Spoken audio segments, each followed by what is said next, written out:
century. A scientist saw a killer comet on its way. He filmed instructions for its destruction over a second-hand VHS tape, but then was hit by a Winnebago. So his assistants Nick and Joe must search every corner of his drone for the cassette that is our only hope. But in the meantime, they'll play the greatest hits they found. VCR Party Live. VCR Party Live. Melinda's. Well, hello, Melinda's. Hello, Melinda's. All right, it's Tuesday night, VCR party time. Let's party, everybody. Welcome to the show. I'm Joe. That's Nick. There's George. There's Steve. And this is the show where we watch VHS tapes. I'm in our office. We have over 11,000 VHS tapes at this point, and we're going to try to get through all of them. Nick, you got some new ones this week, didn't you? Yeah. So Mitch O'Connell, who sponsored some of Steve's sellout backgrounds, and he is a legitimately famous artist in Chicago. He sent a bunch of these tapes. Legitimately famous artist. Okay. Isn't he self-described the most famous? But isn't that the name? World's greatest. World's greatest artist. Yes. Okay. Yes. But he's really good. He does great stuff, and is also a video collector. His house is a museum of ephemera, and he had a bunch of these because he got obsessed with, remember Candid Camera? I used to love Candid Camera, the Alan Funt show where he would prank unsuspecting people. Yeah. I never watched it, but I'm familiar with it. I remember one where it was like he had a tape measure and he was like around the corner on a city and he said, "Can you hold this for a second?" And then he went around the corner and handed it to another guy and said, "Can you hold this for a second?" And then just waited to see how long before they would discover that neither of them knew why they were holding a tape measure. But apparently in the 80s, he started to get dirty and release a bunch of VHS ones where his first one was called "What Do You Say to a Naked Lady?" where I guess the idea was... I watched that. You've seen that one? I've seen that one, yeah. I guess the idea was like it was a prank. Like they'd set you up to work in an office for a day and they'd be like, a lady would be in a box and like you'd get her out and she'd be nude. Ha ha. And then Alan Funt would come out and be sort of geriatric at this point in his career and be like, "What do you say to her?" And there'd be an awkward conversation between this naked lady and somebody who was working a temp office job. So there's like six of these. What? And then the guy realizes, "Oh, I don't have a job anymore." Right, like, here's, and then they're like, "Here's $40." Ha ha. So this is like, I guess from the dirty old man era where that was acceptable to be like Benny Hill, like using nudity for comedy. And but some great cover art. Like these paintings have to exist somewhere, right? Like the originals. Did he send you that because you're a sexual man, or was that? No, I think he just saw the rightful home should be the Found Footage Festival and VCR party for the Candid Camera collection. I know, but he sent them to you, so I feel like there was maybe a little message. He sent them to the office. I brought him here to show them off. So yes, no hidden message there. Did you find anything this week? Let's see. Oh yeah, no, I got this in the mail. You remember our Moose Lodge video? Of course. Yeah, I don't know where this just showed up on my table here, my desk here, but here's a Moose Lodge.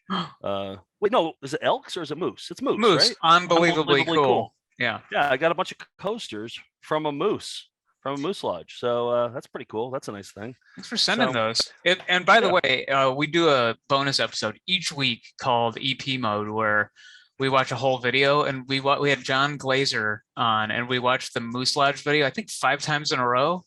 Didn't we? Yep. Yeah. I think he only lasted like 2 or 3. I think he lasted 2.5. He's like, "Guys, I gotta go." He didn't have the he was I want to show one thing. I want to show one thing here. So I did a college show. Nick and I will do college shows. We'll do solo college shows. And I had one in Erie, Pennsylvania last week. And I was driving. I finished the college show. The next morning I was just driving around Erie looking for somewhere to eat. And I realized that Presque Isle State Park is there. Do you guys remember Presque Isle? Does that ring a bell at all? No. You guys don't remember Presque Isle at all. George, you don't? George, your mind's a steel trap here. Nothing? Nothing. Okay. All right. Well, maybe this will jog your memory of Presque Isle, because I was the same way. When I was driving down the street, I saw Presque Isle, and I was like, "That's something. That's definitely something." I looked on my computer, and here it was. Presque Isle colon and rectal surgery, the right choice. Presque Isle. Do you remember this? Yeah, do you remember it? Of course. Okay. Yeah. This was the radio jingle for Presque Isle colon and anal surgery. Rectal surgery. And this is just the jingle, but this is was this the toe tapping tournament?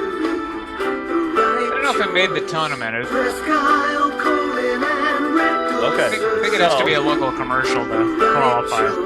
Oh, right. So take a look.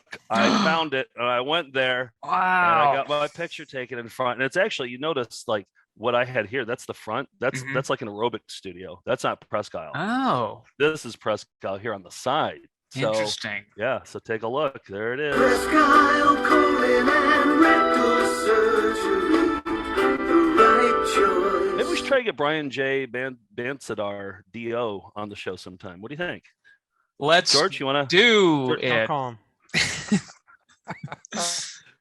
George, you want to make some phone calls? I've got him. I'm texting with him right now. Okay, good. All right. That'll be George's good. mind might be more like an aluminum trap than a steel trap, because it took a little while for Presque Isle to come back. But I always thought it was Prescott. Yeah. It too. Yeah. And Yeah. I had it cataloged under radio jingles, not VHS jingles. So Right. Yeah. Oh, It's kind of, that's where it was. mentally it was So filed in the differently. file cabinet. Got it. What you want to do a Fountain Fudge Festival Classic? Looks like you're leading this one up. yeah, and this one has to do with the fact that we're going to the Pacific Northwest this week. So here it is. You caught me with my pants down, but no one sells carpet or waterbeds for less. When I think Portland, Oregon, which is where we'll be on Friday.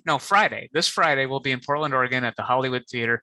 It's been 5 years since our last trip to the Northwest because COVID, we had a bunch of tour dates canceled. So we're excited to be back. Portland, Friday, Saturday, we're in Vancouver, and then we're back down in Seattle on Sunday.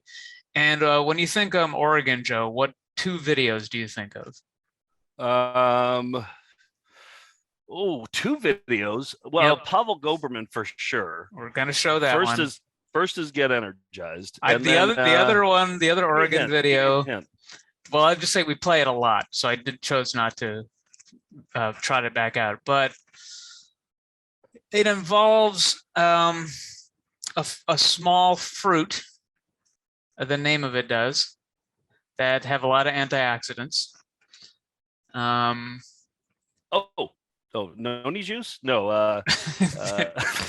They're fruits that are about this big. You get them in a little Berries. Oh, Blueberry the Clown. Yes. Yeah, Blueberry the Clown is from Portland, but we overplay that one. So I thought we'd trot out Pavel Goberman, who does. He actually ran for some sort of local congressional thing in Oregon, and he developed his own, system to get fit. And here's a little bit of Get Energized by Pavel Goberman. Ladies and gentlemen, we are pleased to introduce the developer and founder of a new and exciting fitness regimen in the United States, instructor Pavel Goberman. Good morning, my name is Pavel. What is more important than being healthy? Is there a better build-up to sort of a disappointing reveal? Oh, it's just the best. Yeah. Ladies and gentlemen, Pavel Goberman, then a slow dissolve. Pavel Yeah, and he doesn't seem to be making good eye contact with the Good camera. morning, my name is Pavel. What is more important than being healthy? It costs too much to be sick and old. I'm 60, excellent health, full of energy because I use my unique physical and mental fitness program called Get Energized. Could this be, could we start a new line of tank tops that are hard to explain? Yes, I mean, we've talked about it. absolutely. This summer, but we're going to have to ask the printer to make it off center. And I think we're gonna have a problem. It's shiny, but do you see how it's like it's not really centered either way, like up and down or left and right. It's but that's how it's got to be when we make it. That's gonna be this summer's t-shirt or tank top. That's hard to explain. And when anybody asks you to explain it, you just say, you hit yourself. You say, in the chest. So I'm 60. All right, excellent health. 1, 2, 1, 2, 1, He 2. doesn't seem like a tapestry guy to me. He doesn't seem like a guy who would hang tapestries Like up an in his aquatic bedroom. tapestry. Yeah. Yeah. Do you think he rented this room? Like it looks like a. I don't No, know. I think It's this like is a set. house. I think he Somebody moved his bed in. else's? I think he moved his bed into like the living room because it looks like a fireplace to the left, doesn't it? Yeah, maybe that's it. But he just doesn't strike me as a tapestry guy. No, I think he probably looked at it as like that's a lot of blank wall space. Maybe I can hang up this tapestry here to fill up I some can't blank even imagine space. that he'd have a tapestry on hand to put up there. Anyway, go ahead and play. Now do swimming. I mean, it's a Deeply beautiful inhale, tapestry. Exhale. Mm. Inhale. Exhale. Aquatic theme. Inhale. Exhale. Now do skiing. Again, lose your muscle. I Inhale. love the pack, the audio pack, the microphone Yeah. pack. And his, Yeah. yeah. And he's saying to loosen your muscle, loose your muscle. Doesn't this Again. look like every Airbnb you've ever stayed in? Though? It's just missing. All it's missing is live, laugh, loves on the wall. Like there's no real design theme. It's just kind of a random assortment. It's an afternoon at Target. Like they went to Target Yeah. in the afternoon, just got everything that day. Again, lose your muscle. Inhale deeply. Lose your muscles. Have a good day. Have a good day. And that might be another thing we need to add to the end of the show. Have a good Is day. that not at the end? I think that's at the end. I think it's currently Yeah. at the end. Have a good Oh, day. is It's it? at the end, right? Oh, I think it okay. is now. It I better don't know. be. I don't watch the show. I don't know. Either. But if not, we Yeah. got to add have a good day. If not, it will be at the end of Definitely. tonight's show. I Okay. should mention too that we have I am so excited about tonight's show. This batch of videos that I've dug up this week are some of my favorites. I think we'll be talking about these for a long time to come, specifically the cyber video. So stay tuned. Don't go anywhere. I'm jacked up about my videos too, Nick. Yeah, this is gonna be a good show. George, so far, Steve, it's not, so far, jacked up? so far, it hasn't been the best Jacked show. up. Extreme.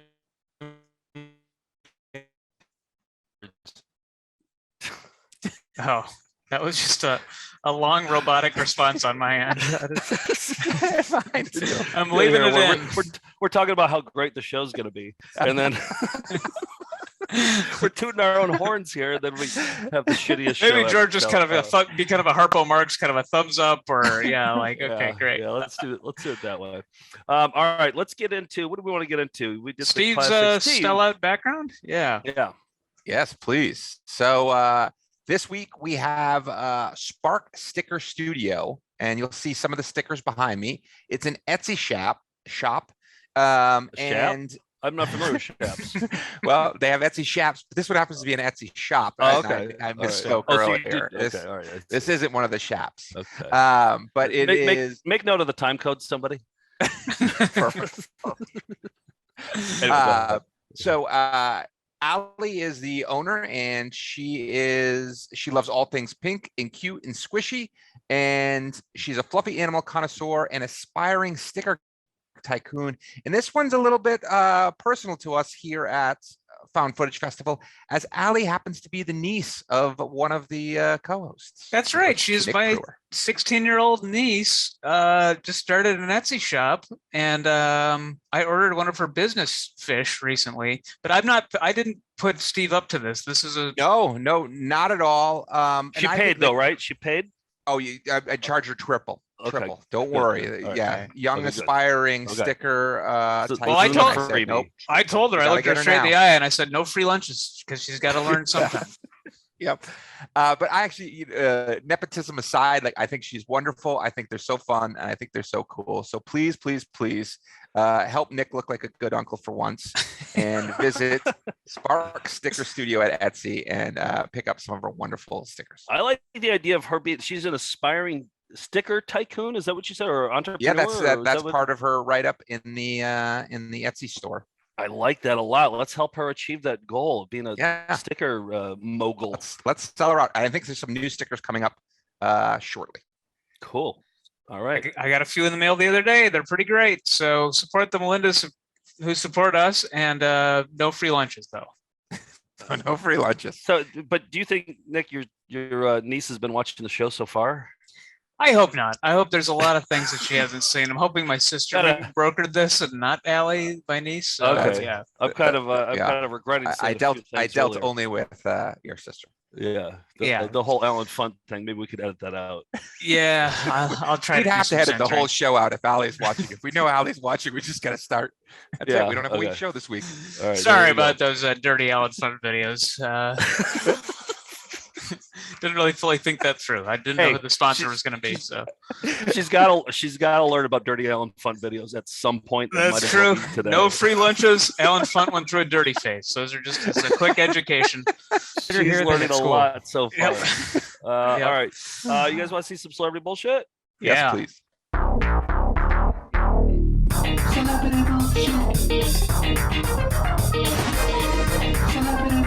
Beautiful Julia Roberts. Gorgeous woman. Exactly. Yeah, she is. She's the pretty woman. Mm-hmm. She's the pretty woman. That's right. She is. All right. So last week we played that "Let It Be" video. Do you remember the "Let It Be" video with Jason Alexander and the whole like every single celebrity was in it? Well, it turns out there were a couple celebrities that weren't included in it, but we're gonna have them included in this week. So you edited it. It was so long that you just cut some of the funniest ones, but there's even more. So the full version I think was like 6.5 minutes, but I just took all the celebrities that I knew about because a lot of them were probably like from Norway and Finland. It was from a Norwegian TV show, right? But Lene from Norway emailed and she said, I was flabbergasted seeing the Let It Be video from Golden Times. That's what the show's called, is Golden Times.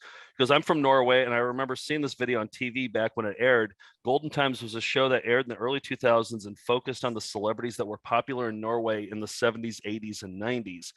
Let It Be video was a promo where they compiled people they had interviewed during the previous season. So I think they probably interviewed them. And then after they interviewed them, they brought them back to the green screen, said, hey, can you sing Let It Be for a little while? And then they put it together for the promo. Genius. Absolutely. Old trick of the trade. Yeah.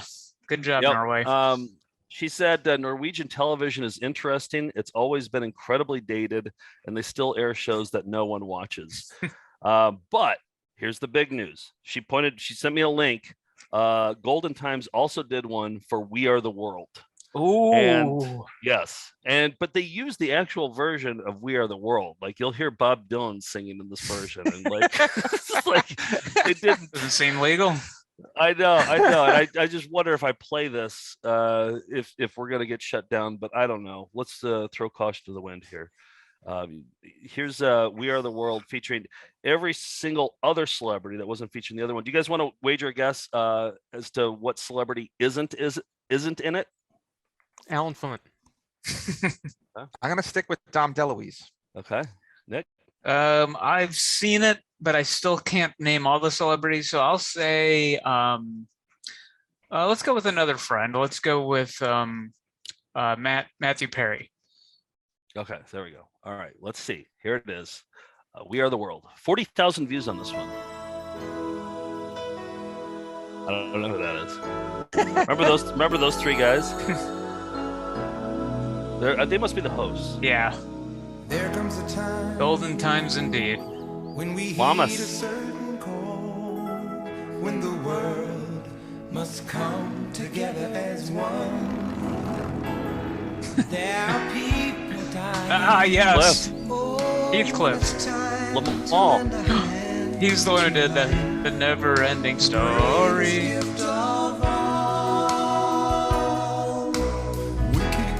Hagman. I'd like to point out, this is the second time on Celebrity Bullshit that we've doubled up on Hagman's. Yeah. Remember, this is the second time we've doubled up on Hagman's. Yeah. We had the The what was it, the heart- Hagman. What? Hagman.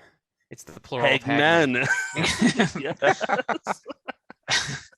Larry Hagman. day by day, that someone somewhere will soon LGJ. get a chance. President go with Aaron Eagles there. Oh, Rejuvenate host.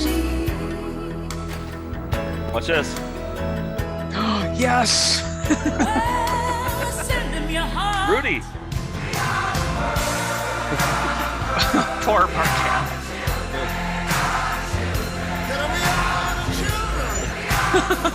That's Matt. That's Andrew McCarthy's voice. Yeah, that was, yeah. Okay. Oh, there's a Do you Hagman. want to hear it again? Yeah, I want to hear what Are we the star of With weekend. Ray Charles. Yeah, I Ray want to see. Charles's voice. With Yeah, I'd like to see what the star of Weekend at Bernie's in St. Elmo's Fire sounds like, the singing voice. All right, here we go.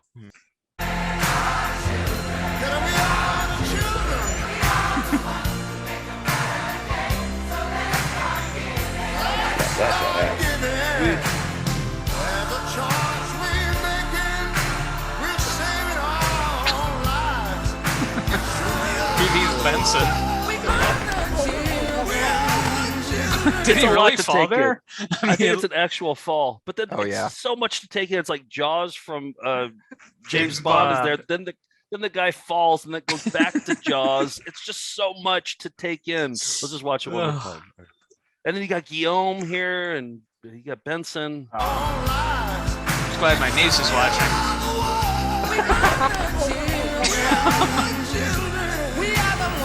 You think you're smart, huh? Those are all the celebrities that I remember from that. But again, it's like 7 minutes long, and you should look it up. Yeah. Wow. Niece staying up late tonight to watch this stuff. This is yeah. I told you I had good stuff lined up. That's what celebrity bullshit is all about. I got some more good stuff. Flying Windows. Joe Blevins, a longtime contributor to this show, said this might be, where Flying Windows began, and it was for an intro for the show One Day at a Time. Let's take a look.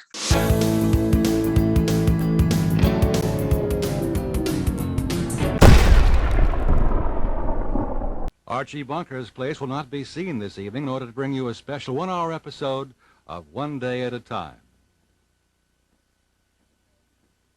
Oh, man. Look forward to that. Sorry. Preempted. Let's hope we were going to watch a 22-minute episode of Archie Bunker.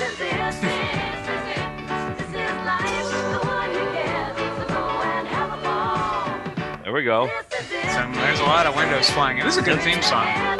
Tense Borders, too. Yep. Tense Borders, Schneider. Oh, they're like for the second windows with blue. They went with blue. He's got a blue vest. Green. What are they trying to tell us here? I don't know. Sir Brown. Yeah. And then pink. For Bertinelli. Yeah.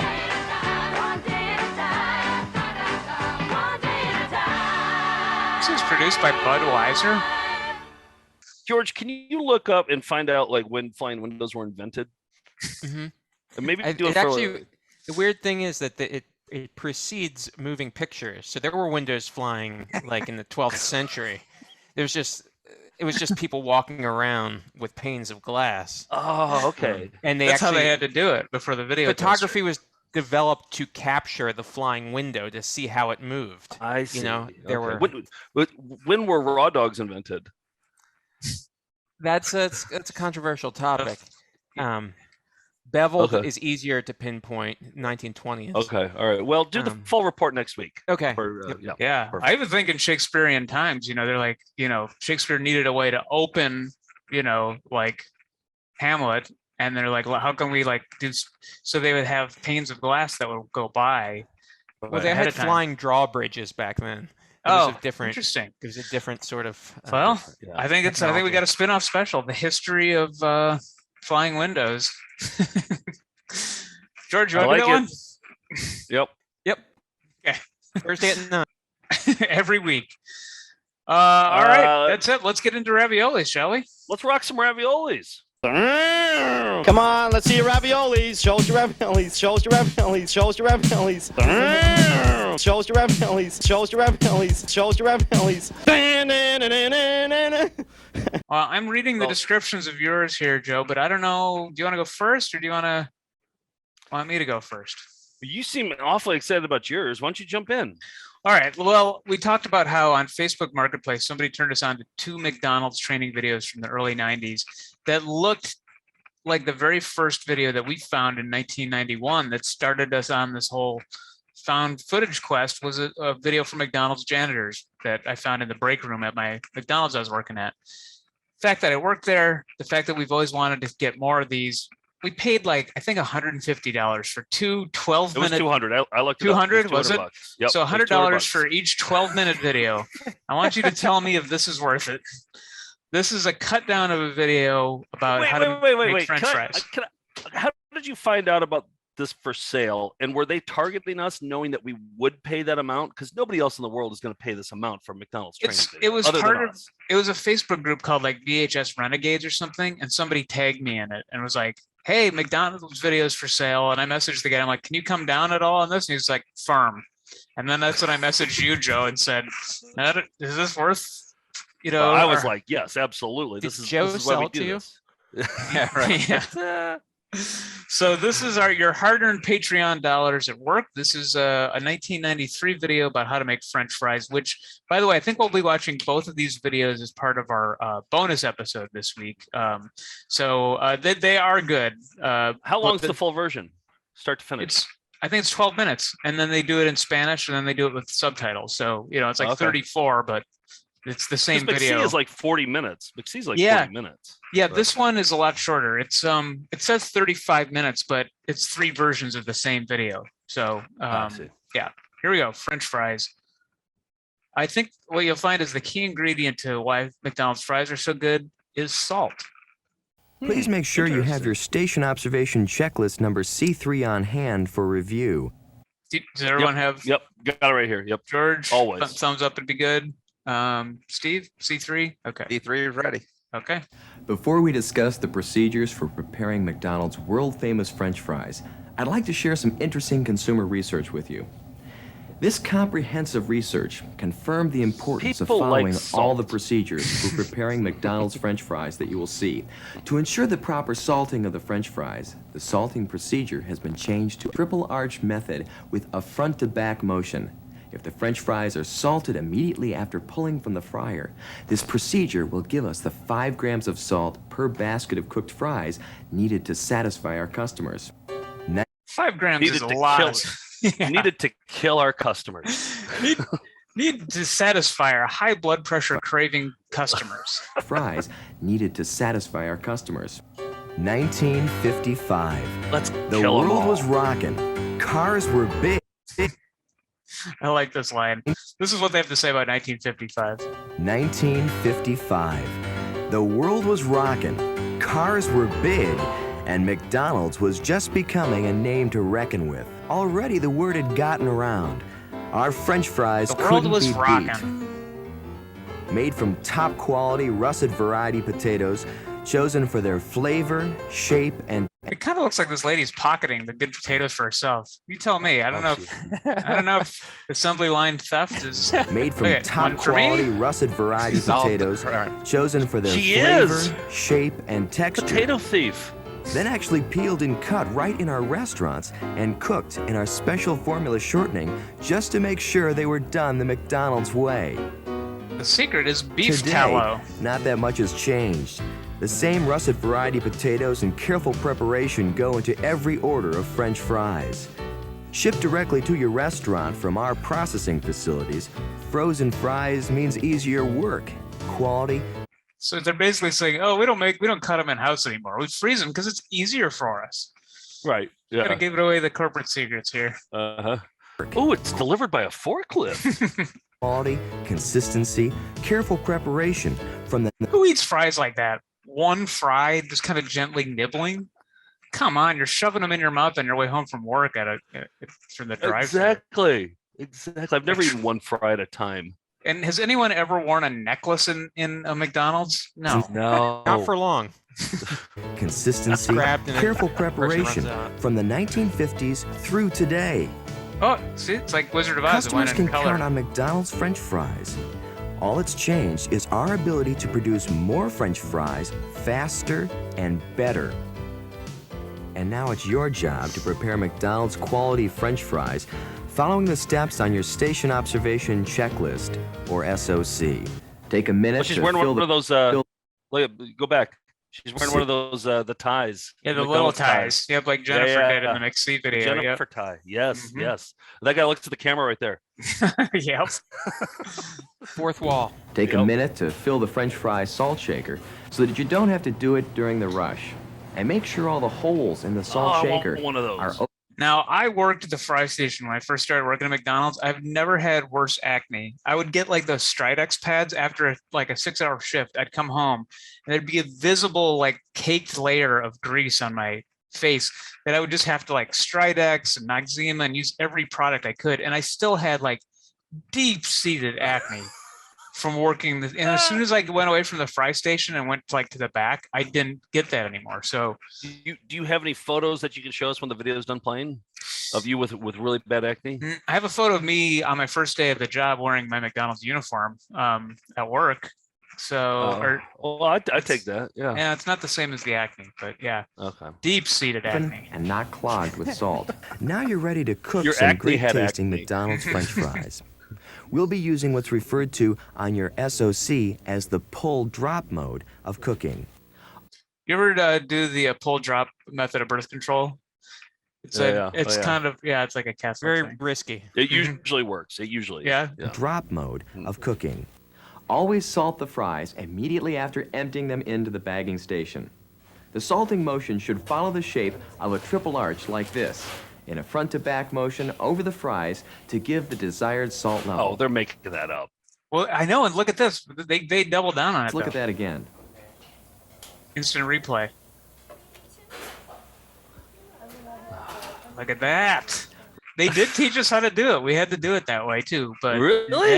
Yeah. There was very specifics about the process. And, Remember, our customers have told us that proper salting is the #1 thing they look for in a quality French fry. remember, our fat-ass customers want as much salt as you can cram into those suckers. Look for in a quality French fry. Pick up a scoopful of fries and let them fall out of the scoop in a waterfall-like motion. After 7 minutes, customers have told us the French fries are not acceptable. These should go into the waste control basket. Can we, you know how we have garbage cans in our office? Can we relabel them as this? Yes, we can. All right. I'm on it right now. Okay. Yeah. It's happening. Yeah. Now it's your turn. Working with your crew trainer, you're about to cook your first basket of world-famous McDonald's French fries. You're now part of the McDonald's The quality good tradition. earth. The salty earth. They're harvesting salt. Food, folks, and fun. There it is. $100 worth. That is French fries. Did you keep the receipt on that, Nick, or did you? No, it doesn't look like there is one. Okay, you didn't hold on to the receipt on that, so $100 for that, huh? No, yeah. Okay. So that wasn't the whole thing, right? That was a cut No, down, I right? I edited it down so you can watch the full thing, plus one about how to dress sandwiches at McDonald's. You cut it down to just the good parts, though, right? That's right. That's Okay. right. Cut it down to the good part. No. There's There's stuff that you can show on YouTube. Yeah, there's more fun stuff to watch with that, and I cut Okay. it down. It is like, to me, it brought me right back to that break room that I was in high school, working that job for 2 years, and being in that break room that had a giant overflowing ashtray, by the way, because you could still smoke in the break room at that point. Glory days. They had a TV VCR and 36 training videos, and that was probably one of them. This is the other one, regular menu staging, dress and assembly. I just kind of skimmed this one, so we'll be watching that this Thursday night if you sign up for patreon.com/Found Footage Festival. I'm so excited to see what we spent $200 on. I can't wait. all will be. I think the second one has the Alan Funt cameo. So really? You can wait for that. He hosts one, it. Well, Yeah. there's a naked lady in the freezer where they keep the buns. These were so much better produced than McSee. I mean, I'm glad that we didn't get our hands on this one. And, I'm glad we got that you stole the McSee one, because That was otherwise we probably even though I found that in 1991 as a freshman in high school, it was produced in 86, and these ones were produced in 93. So it's like, that's a pretty big gap in production value there. True. So yeah. All right, what do you got? All right, so this is why I love doing this show, is because people will send us stuff like some of their home movies, and there's so many, like, home movies are usually boring. They're usually kids opening up birthday presents and stuff like that. We have a bunch of home movies over there. But Maddie sent us something. She made a short edit of her dad at the Indy 500 in 1985. And I'd always heard that the Indy 500 was just debaucherous, that you'd go in the middle and like everybody's just shit. It was like Memorial Day 2000, another home movie that we show a lot. Or like what was the Heavy Metal Parking Lot or Heavy Metal Picnic. And these are actually the time trials from the Indy 500. So it's not actual Indy 500. So it's like sub Indy 500 crowd. This is what Maddie said. She said, "This is home video footage taken by my parents of their trip to the 1985 Indianapolis 500 time trials. My dad just bought a brand new beta video camera. So they took it out and goofed around with it the whole day. I edited it down to a couple minutes of highlights, and I just love it.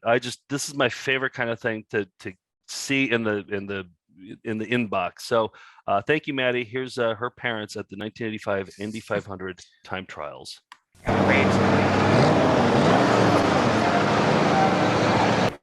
And he's probably dead, right? He's probably dead. Yeah, I would guess so. Yeah. The last known image. Yep. Do it again! And you knew this was coming. Yeah, mooning, flashing. That's what they did in the 80s. Yeah. We watch now. Steve Chastain. Gary, you missed the car again. Amazing, isn't it? Probably smells like exhaust there too, don't you think? Oh yeah, definitely. And like when the cars come zooming around, you probably can't have a conversation. No, right? No. Look this way. Smile and wave. Another dead guy. Sport of kings and binge drinkers. Instant replay, Kerry. Let's see what you just did.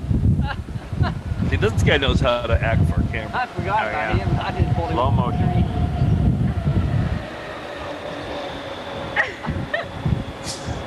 That's what you want. Do you know which one's her dad? I don't know. Maybe I don't know. No, she didn't say. Like I just always assumed I'm it was hoping him. it's him. Yeah. Yeah, because he's in it most of the time. But Okay. I feel like maybe he's probably like manning the camera. But he's what you want. If you have a camcorder and you don't know what to videotape, you want somebody to ham it up. Yeah. And this guy's he's knocking it out of the park. President of 1985, shirtless. And I think the camera operator here, probably her dad, is taking pictures of asses here. Yeah, I think that's what we're getting here. Yep. Oh, I see. Yeah. Yeah, he moved over to the asses. And I think Right. Maddie realized that too in her edit. Okay. Yeah, there we go.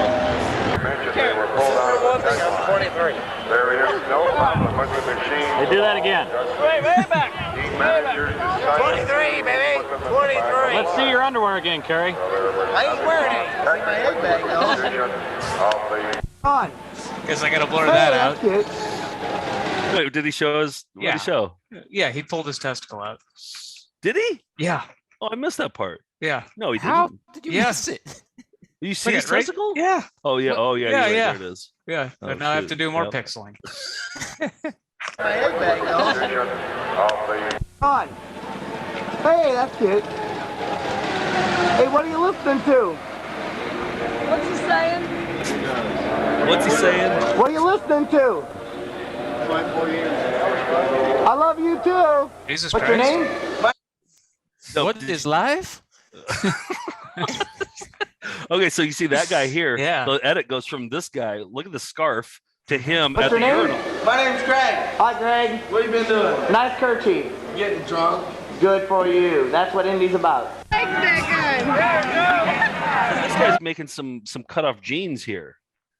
I thought this was interesting. I mean, You get to see Formula the One, process. yeah, like Formula One racing is like for extremely wealthy people. I think some of the richest people in the world are Formula One. It's like in places like Monte Carlo, where they've got like a prince, and then this is kind of our marquee race. I'm sure it's a lovely race, but just the inner stands is kind of a mess. It's like that. Yeah. It's like that way at the horse race too, isn't it? The Kentucky Derby. Oh yeah, yeah. The inner Yeah, circle well, like this. Yeah, I think it depends. Yeah, I don't. I guess I've only been to a couple of them, but yeah, yeah. I don't remember them doing this at them. Okay, this is cutting unique the jean shorts and then pulling the jeans back up. Oh, it's high. Look at this. How close that was. I mean, okay. Look at that. There he is. There's the guy. Right, here we go. Almost another dead guy. There were probably like 7 deaths. Oh yeah. Everybody on this golf cart died.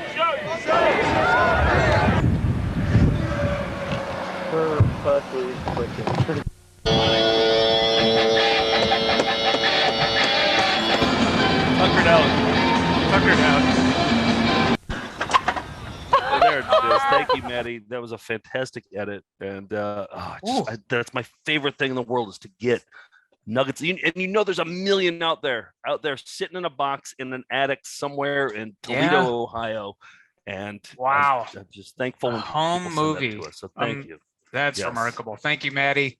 I showed this one on the show a couple weeks ago, just the cover. It's Roddy Piper fighting fit. He had his own exercise / motivational video for kids, for children.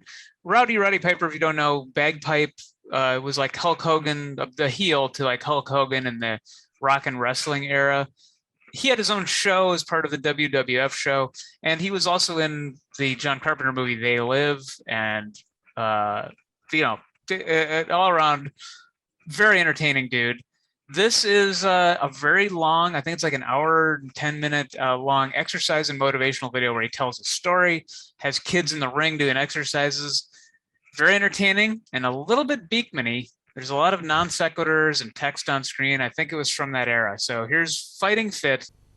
Well, you put the cassette in, you push the right button, already you're smarter than most kids. Now, you want to get fighting fit, huh? First, you gotta promise me that you'll never quit. Then come on with Roddy Piper. But kids, get set to sweat.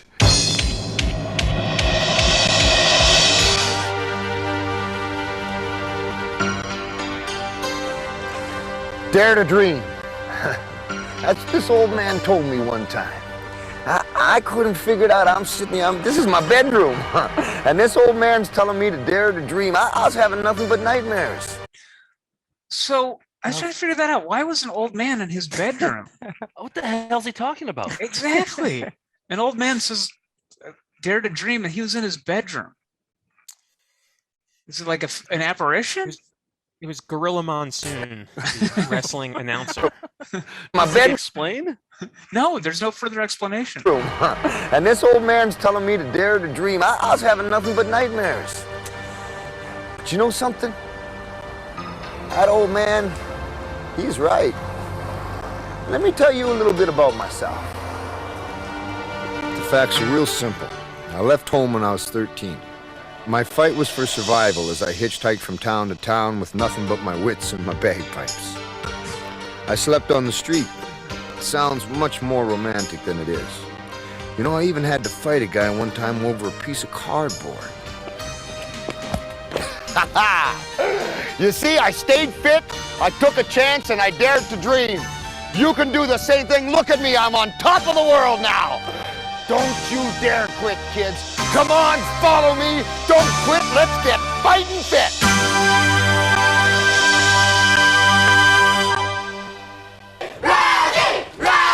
Oh, he's in England for some reason. I think they shot this in the UK because all the kids are British. We're gonna get fighting fit. We're not afraid to. Go for it. Whoa, Mama told you not to come. Well, let me tell you something, kids. I'm gonna tell you the reason Mama told you not to come. Man, I'm gonna show you how to clothesline. Then I'm gonna show you how to dare to dream. Then I'm gonna make a man out of you. Or a woman. You got to go and get your mommy and daddy's permission to watch this video and to participate in it because it's a very good video, but very, very interesting stuff in it. Stick with us and I think he's trying to do Einstein or Dr. Ruth or somebody there. A little bit of everything. Yeah, he just kind of threw them all into a blender. Interesting stuff in it. Stick with us and have some fun. Rowdy's got us on their run. Oh, yeah. Yeah. It's called a chicken wing. We're gonna do Jabba the Hutt. Remember that big pizza eating guy? What we're gonna do, we're gonna take our legs now and put our legs together right here like. I think he confused Pizza the Hut from Spaceballs and Jabba the Hutt. He goes, I'm packing up. Because he goes, remember that pizza eating guy, Jabba the Hutt? Okay, here, listen closely. It's called a chicken wing. We're gonna do Jabba the Hutt. Remember that big pizza eating guy? What we're gonna do, we're gonna take our legs now and put our legs together right here like this. You see, I didn't go. Definitely. He hadn't seen Return of the Jedi. Like he hadn't seen that. He just seen Spaceballs. Yeah, Pizza he the Hut. That had to be it, right? Probably the director and the script supervisor looked at each other after he said that. They were just like, let's just let it go. It's a colorful character. Kids will give him a break. They're not listening. You see, I didn't go to school. I got a grade 8 education. Oh no, brown cow. Why do we exercise? Because it makes the body strong, it makes the mind strong. What do you want to be? You want to be a big fat slob with warts all over you, sitting down like a couch potato? Huh? Is that what you want to be? I want you to raise your head up, scrunch your tummy, and beat the war drum like this. Come on, beat on it. Come on, that's it, beat on it. And put your head down. We're fighting fit. We're fighting fit. He's kind of got like a child army by the end of this video. It's like he's leading the Lord of the Flies here. We're fighting fit! We're fighting fit! Come on! That's about what you need to do if you have a stranger that's approaching you and you beautiful, you come right here. And I'm a stranger and I'm approaching you. The first thing you do is go, that's not my dad!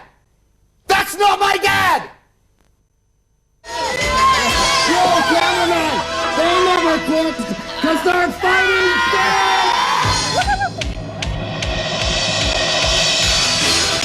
That's it. I mean, there's a lot more, but that's a good one. Yeah, I probably would have bought that back then because I loved Roddy Piper. Me and my brother both loved him, and we would have bought anything. He's very entertaining. He's very funny in this. So yeah, maybe I'll show more, or maybe we could do this as an EP because it's a solid video throughout. Tons of weird stuff in it. All right, so not my dad. That graphic looked like a Tim and Eric. It did. I know That's what it felt like. The way it cut it, and yeah. At first, I thought Nick had manipulated it by putting that's not my dad's, but that was That's how it was. Yeah. So yeah, exactly. All right, it's Songer time. So last week Nick did the Songer State of the Union, and that was absolutely brilliant. That's probably like in your top. I don't know. Would you say like 8 impressions? There's room for improvement. I wasn't that happy with my performance, but yeah, I think there's room for. I think I got to get my pelvic thrusts more pronounced. Just generally in life, you need to do that. Yeah. Oh, Not yeah, just yeah. for the Songer impression. No, yeah. just right. So this will be an opportunity. So take notes during this. This is time for the Songer time, and so I've been doing a thing where Songer is the most polarizing of anything that we have ever shown on this show. There are people who hate Songer and there are people who love Songer. I happen to be in the love Songer camp, and we agreed on every 4 weeks we can play some Songer. And so Dante and her husband Colin reached out to me, and they said they didn't say they hated Songer. They said that they're Songer despondent, and they'll explain that. But we actually had an intellectual conversation after we watched it. So this is what Songer can do. Everybody thinks, Songer's just stupid. He's the world's worst internet comedian. But no, there's other opinions. Exactly. Well, no. And he generates conversation, intellectual conversation, which we do have afterwards. So here's my Songer Hater Challenge with Dante and Colin. Dante and Colin. All right. Okay, so you reached out, you emailed, and you said that you were Dante. You described yourself as Songer despondent rather than a Songer hater. Yeah, Colin and I talk a lot about Songer and what makes it funny, not funny, uncomfortable. It's funny after the fact. We break it down, and we break it down with fans, and so the intellectual exercise of discussing Songer is pleasurable insofar as it's may not find Songer funny, but he's fascinating. He's so like the new segment. Have you seen the two sides of Daniel Songer? That's what we're gonna watch in this one. The two sides of Daniel Songer. It's big. What I love about it is it really fleshes him out as like a real, because you see the yin yang of him. You see you'll see. Have you seen any side, maybe his goofy side? Yeah. Exactly. A little bit of both. He's a fully fleshed human being. All right, here we go. All right. The two sides of Daniel Songer. And I'm just going to play it, and I'm never going to hit pause. We're just going to focus all of our attention. Consume your brain with Daniel Songer. Here we go. Got it. Two sides of Daniel Songer. Side 1. When you give, do not have expectations to receive. So there is giving has no expectations of receiving. So I just want to keep on giving to you all. Side 2. You want to hear me beat off, man? It's like, what's up? What's up, man? You want to hear me? This has been Two Sides of Daniel Songer. Songer Despondent is right. That was the look on your face. Was Songer Despondent? Yeah. Yeah. You just kind of accepted your fate with Songer, right? Like he's not going away anytime soon. You're just accepting your fate. Is that right?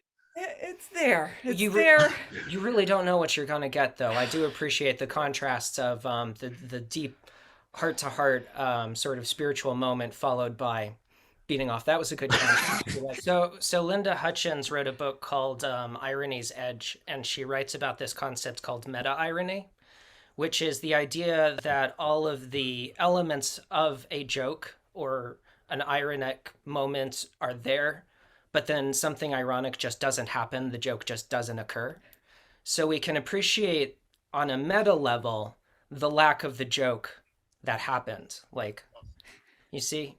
You're blowing my mind here with this, but is there an example? Is Songer an example of the meta irony? Yeah, I think there are the elements there for the potential of a joke, but then the joke just doesn't happen. And on that level, it's kind of funny. It's almost happening in sometimes. 5D all the times. All of the jokes are happening simultaneously in all of the different possibilities. Yeah. Well, I'm excited to do this like 15 hours of Daniel Songer just to see where we end up mentally. Like, we might should have that new kind of humor entirely. Yes, exactly. Or maybe like a portal will open or something like that. Yeah. Oh man. All right. Well, tune in, and I'd love to have you guys on that when that happens. So, all right, you passed with flying colors. Nice work. Right. Thank you for playing the Songer Hater Challenge. One minute of Songer really feels much longer. If you think it's funny, it couldn't be more longer. Did that not blow your mind? I mean, like, look at the referencing like academic books. We're talking Songer here. Well, it kind of reminds me of like I loved these in high school. They're called non-joke jokes. There's like a little book of them, and it was jokes that sound like they make sense, but there's never any punchline. So one of them was, the ones I remember was like, I lived in a town that was so small, the mayor's office had a sliding door. Doesn't make any sense, or one time I got so high I fell asleep, and when I woke up it was snowing. Like there's no A doesn't equal, right. But I love these because especially if you are familiar with the construct of comedy, when it doesn't pay off, there's something very funny about that. It's almost like comedians tell each other jokes that go on and on forever, and there's never any punchline, or so it's like the aristocrats. Yes, exactly. So you're saying that only intellectuals can understand Songer. Yep, that's it. That's exactly what I'm trying to say. You have to be smart in order to appreciate Songer. Is that what you just said, Nick? Well, I'll parse it out. I think you have to be familiar with the construct of what a joke is to know how Songer fails at delivering that to appreciate it. Well, yes. Here's what I want to do: that 15 hours of Songer where we watch it. It's just like nothing but Songer. It's the first 100 videos. Yeah. Watch the first 100, and maybe we should have on. He was talking about that author who wrote the book on meta irony. Mm-hmm. Maybe we have that author on for an hour to watch Songer with us.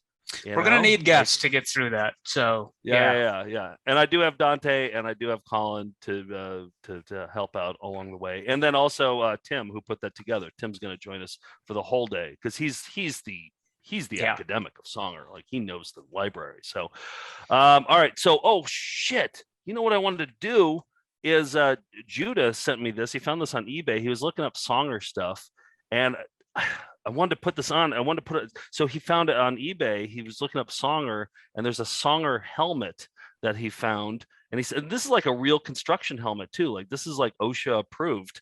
But then he made this on the back with a condom smile on the back. And I wanted this to always be my, like whenever Songer's on, I always put on my Songer helmet, to like protect my brain, like anyway, thank going you. Forward, that could be going forward. Songer I'm going to start. Remind me to wear this though. I want to show one more Songer related thing since this is my week, since this is my like one time a month that I can play Songer stuff. Who was it that said? I think it was Glenn sent this in. He was playing Songer. He was playing VCR Party on his iPad, and his cat was right there, and he captured his cat's reaction to Songer. Okay. And it's take a look. Squeeze the Sherman, I mean, you're gonna squeeze the Sherman, man. Don't squeeze the Sherman, man. I'm squeezing. Yeah. All right. So about right. He didn't like it. Wasn't a cats fan. don't like it. Well, because he's not an intellectual, right, Nick? That's why. That was exactly my point. Yep. Doesn't understand joke construction, so doesn't get it. All right, that's our segment for smart people, and that's our raviolis. Show us your raviolis. Show us your raviolis. Show us your raviolis. Let's hop into some cyber videos.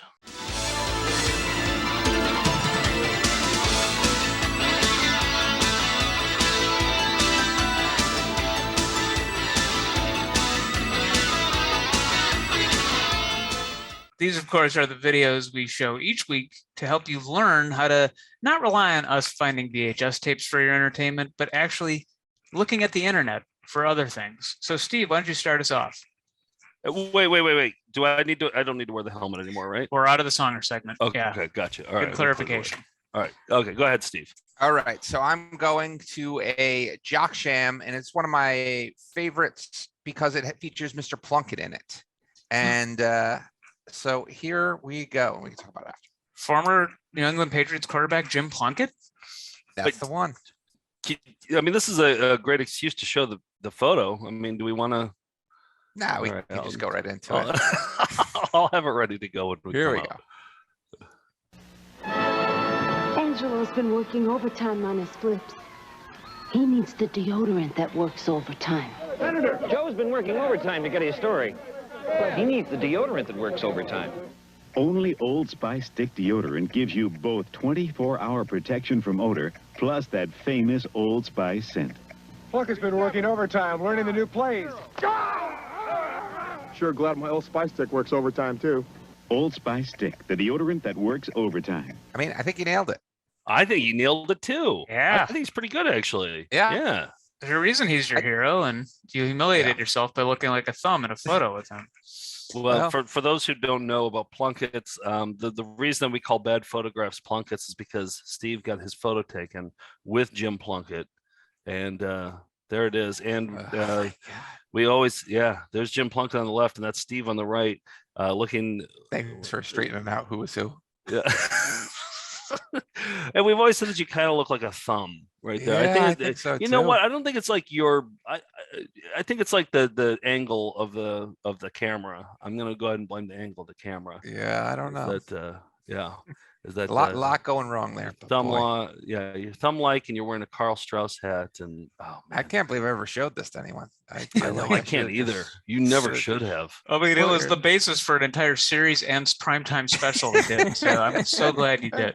Well, and by the way, like whenever I'm typing in a search, I just type in P, and it's like, oh, do you want to see the Plunkett photo? Like on my computer, so it always knows. Like, yeah, it's the first thing that comes up. I just have to type in P, and up comes Jim Plunkett, Steve. George, I happen to know that Have you seen the new Batman movie, The Batman? Well, as you're referring to, a Batman movie came out, and there's a backlash about its dark subject matter. But I'm, of course, talking about the 1992 Batman Returns. And on an episode of the daytime talk show A Closer Look, one movie critic bravely took a stand.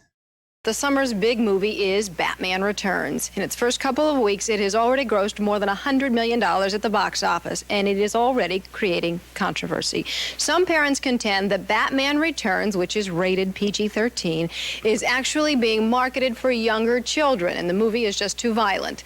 Let's get an expert opinion on that from USA Today's junior movie critic, 10-year-old Danny Slasky. Mark Huntsman. Danny Slasky. Gotta be Chicago. So, Danny, what did you think of the movie? It was very violent. It was a total attack against kids. The whole movie. Everything that kids love was being used against them. You're selling us out, Slasky. Clowns. Even the penguin had a ducky boat. And things that kids could identify presents and mobiles. Wait. Pause. Back up. Even the penguin had a ducky boat. It was like a rubber duck shaped. I know, but like, why is that a bad thing? Like, why is that not? Because if I could paraphrase Slatsky here, it's using things that kids traditionally like, clowns and rubber ducks, and turning them into nightmarish visions. So that's disturbing to I see. To Slatsky, the USA Today's teen movie critic. Right. Okay. It was very violent. It was a total attack against I was kids. Very violent? The whole movie. Everything that kids love was being used against them. Like what? Clowns. Even the penguin had a ducky boat. And things that kids could identify presents and mobiles. All that type of stuff we're using to hurt kids. Great reaction shot. Those kids seem outraged. I mean, you're gonna absolutely outraged. You're gonna have to. Now my parents aren't gonna take me. You're gonna have to pry this thumbnail out of my cold dead hands to not be this episode's thumbnail. Capture kids. Penguin's total goal was to hurt kids. You think it was scary then? Definitely for kids. Yeah, for you? I was actually a little bit scared, and I have never been scared of a movie like this before. Yeah. I came out of Terminator 2, fine. It's just not for younger kids. Penguin always had goop coming out of his mouth. Catwoman took her claws and played tic-tac-toe on a man's face. You watch it every day on Double Dare. How many times have you seen it? I saw it twice to get a real good view of it. Kara, why did you want to see the movie? Well, I thought that it would be different than it actually was, and I didn't think it would have as much violence as it did. Yeah, what did you think of it? You saw about 30 minutes of it before you left. I didn't like it. No, did it scare you? Yes. Yeah, you thought it was violent? Did you know Paul Rubens played the Penguin's did you have dad? bad dreams afterward or not? No. And we'll come back and continue to talk about Batman Returns. Oh boy! Wow, I want to watch more of that show. What's that show? Faith, what's her name? A Closer Look. It was the name of the show. Was it local or was it national? I'm not sure. I think it was a Midwestern. It looks like Chicago because there's somebody with a Bulls shirt and then North Carolina, Michael Jordan's alma mater, and yeah, I don't know. That was my guess, but who knows? I want to see more of that though. There's a lot of reaction shots. I just love manufacturing outrage like that. I'm a big fan. Yeah, we should make that. We should post that one on social media because that deserves to be seen. All right, I want to get into mine before your IMGs. This is a video sent. This is just like what I think a cyber video is made of. This is Brian sent this in. He was looking up a video about how to repair an ancient, like an old 1947 phonograph, like record player, and that had a radio in it. He's watching this video, and then he said 28 minutes in, something weird happened.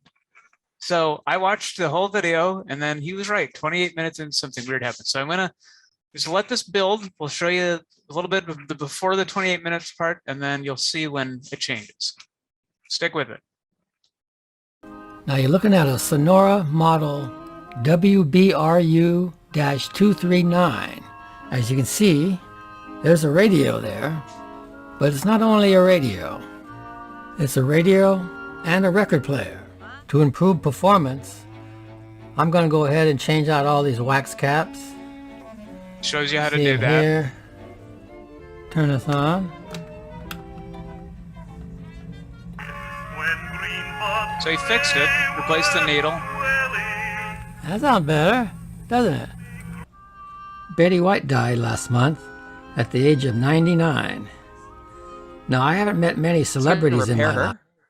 Well, you'll watch. But I had the pleasure of meeting Betty back in 1987. I lived in Los Angeles at that time, and every year the LA Zoo would have a photo contest. Being photo nuts, Wifey and I entered. And that's the picture I took. Being photo nuts, Wifey and I entered. I mean, is there a better sentence that we've heard on VCR I really Party? like it. I really like it. I didn't win any major prizes. I was an honorable mention. So the selected winners were invited to the zoo for the awards ceremony. And Betty was there So much to meet the imagery here winners. that okay. Well, we were there a bit early, and I saw Betty looking at the winning pictures. So I walked over to her to say hi. I showed her the picture I had taken, and she thought it was great. I told her, I just got lucky with that one. And she said, "Aw, you're so modest." I asked Betty if I could take a picture of her with Wifey. Well, she said sure. So here's the picture I took with Wifey looking all embarrassed. Unlike Buzz, I never met Betty White, but 7 years ago, I came pretty close. Watch my efforts trying to woo her. Oh, Betty, we would have made a great couple. Oh. Life with Elizabeth, featuring Del Moore. Va va va boom. I'm gonna send a letter to her. Dear Betty, I love you. I love you. I love you.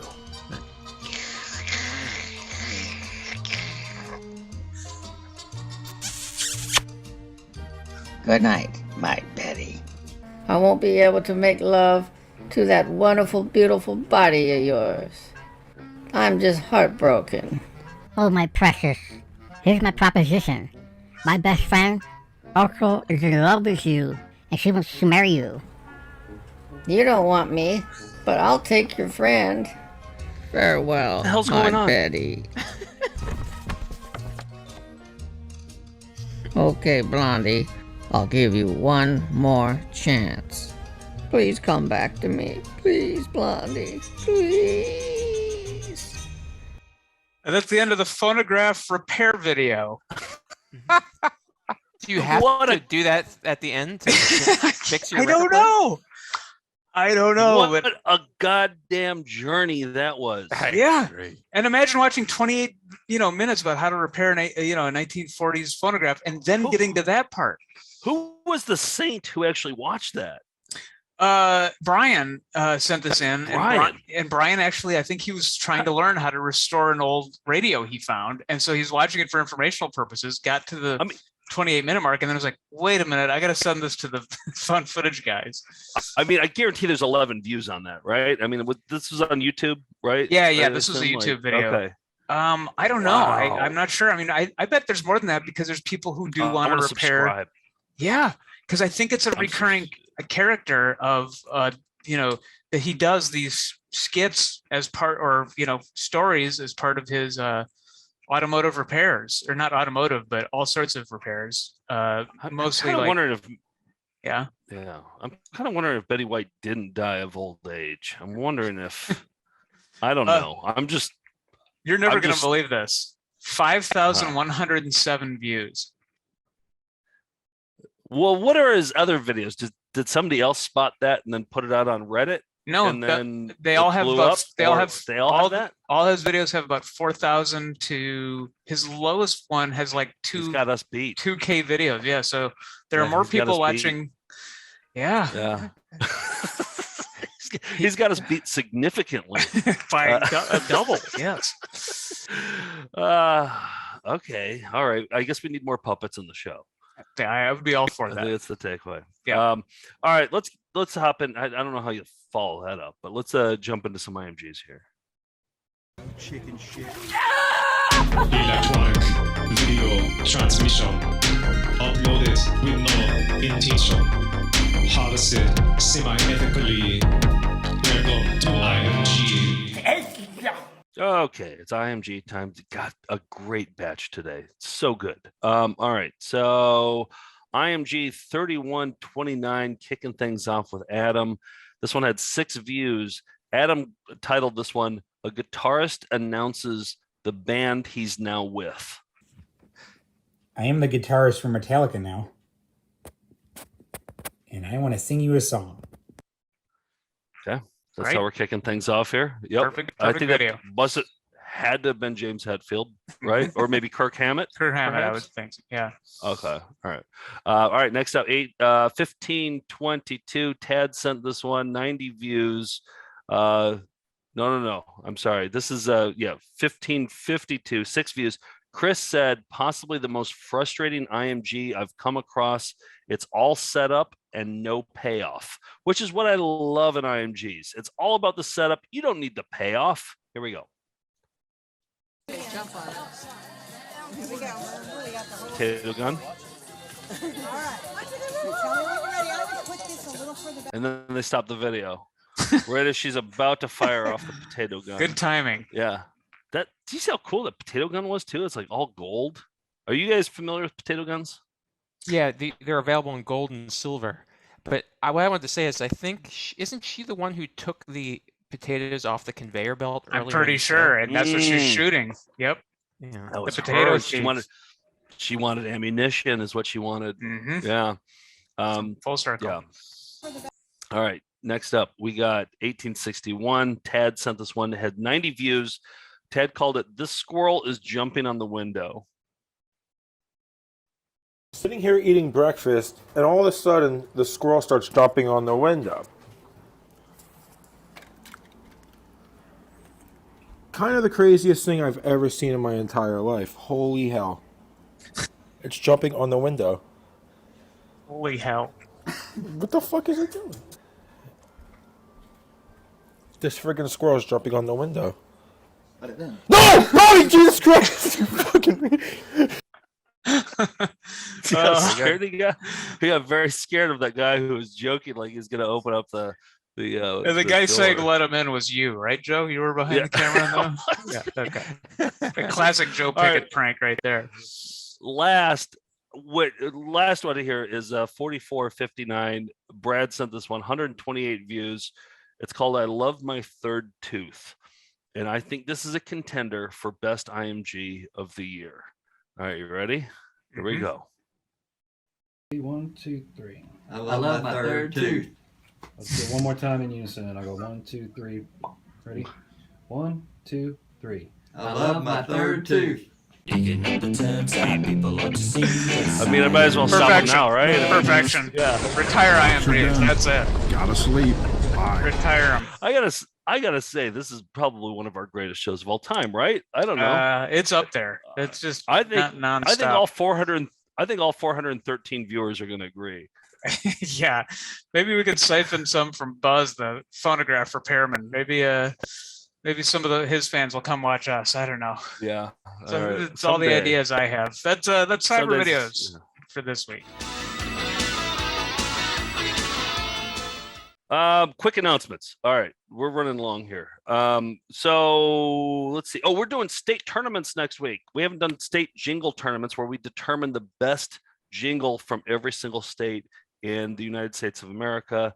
Next week, George, you're taking the helm. You're going to do Arizona, correct? Yeah, I spent the last 3 weeks just looking up Arizona jingles, just amassing them. And you're flying to Arizona tomorrow. Right, well, we have to pick up the Betacam SP copies of the original commercials. It's a lot of digitizing. You're going to be well tanned. You'll have a Cocopelli tattoo, and you come back next week to present the Arizona State Jingle contenders. Can't wait. So if you're from Arizona or you have lived in Arizona and you know some good jingles, email it to us at info@foundfootagefest.com. What else we got? Saturday morning cartoons this week? Yeah, we're watching the real Ghostbusters. We watched the the fake Ghostbusters cartoon by Filmation with the gorilla in it. Now we're watching the real Ghostbusters, which actually came out, I think, a week after Filmation's Ghostbusters. We tell the whole story, and it's a St. Patrick's Day themed Ghostbusters episode. So it's a lot of stuff coming together for that one. It's a fun one. EP, we're doing McDonald's training videos. Oh, we got shows this weekend: Portland, Vancouver, Seattle.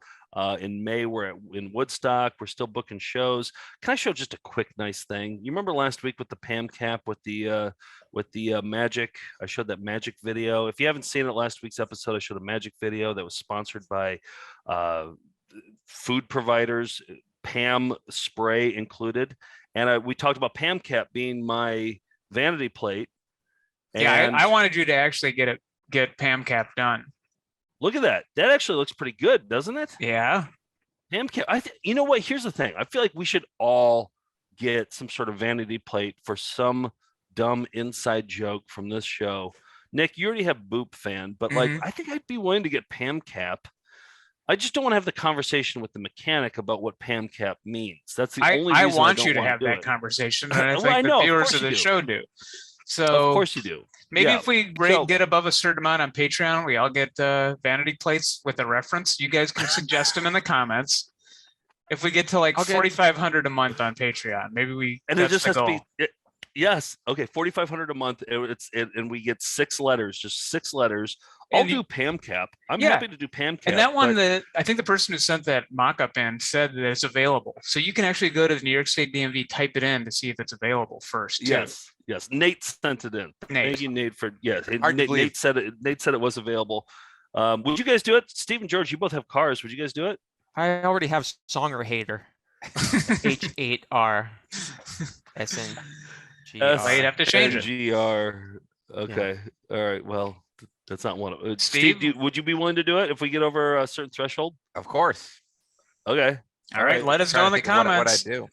I think it's financial incentives that would actually help us. Well, here's what we'll do. Write your suggestions in the comments. I'll compile them all and make a survey on our Patreon that any person can vote on. The winners will get done if we get over a certain goal for Patreon money, because it does cost I think it's like $170 a year to have a vanity plate. So we'd have to at least offset that. So I'd have to be one of those vanity plate people. Okay. Oh yeah. All right. Yeah. That's the idea. Yeah. Okay. 4,500. That's it. Do you want to say a little bit more? Yeah, maybe. We'll do the math. We'll do the math. All right. Well, we'll figure it out. The Patreon has many other benefits, not just making Joe uncomfortable, but that's a good reason to join. What are we going out on tonight? Okay, so I want to go out on a That It Done sent in from Robo Ito. Robo Ito said, in episode 28 of VCR Party, you revealed the famous and obscure GTE, Directories Sales Corporation's cassette tape. And I'll just show you here. I grabbed it. This is the cassette tape that I think a friend of mine found. I can't remember which friend it was, but it's I think that their sales corporation put out this cassette tape of songs that would inspire GTE employees. And there's one song in here that I play all the time. It's called Crank It Up, and we all know it and we all love it. Here's just a sample of that.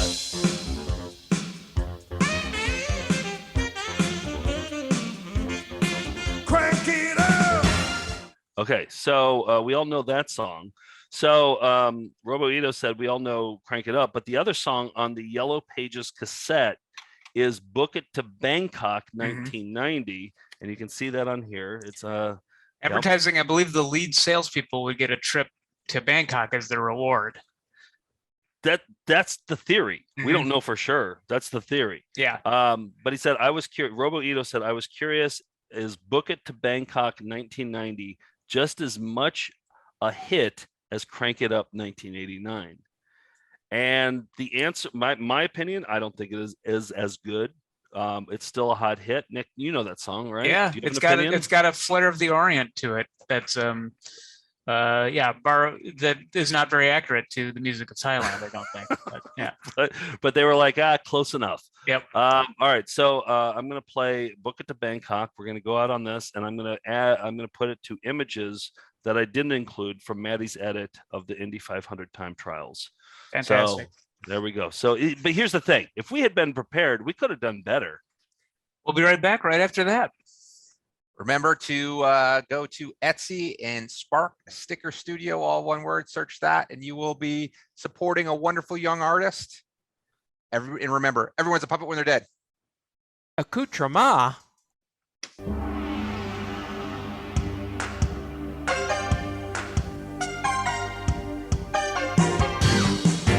It's like the music of Thailand. It's more like the music of Indianapolis, actually. In an ancient land near the Gulf of Siam, a mystery waiting to unfold. Exotic wonders to behold for the lucky one. In the jungle deep, tigers never sleep. You plow your feet in the jungle concrete and take your fight into the street to be the lucky one. B-O-G-T-E-D-C, get on the prowl. You got to and the city of the angels then will welcome you. Book it to Bangkok now.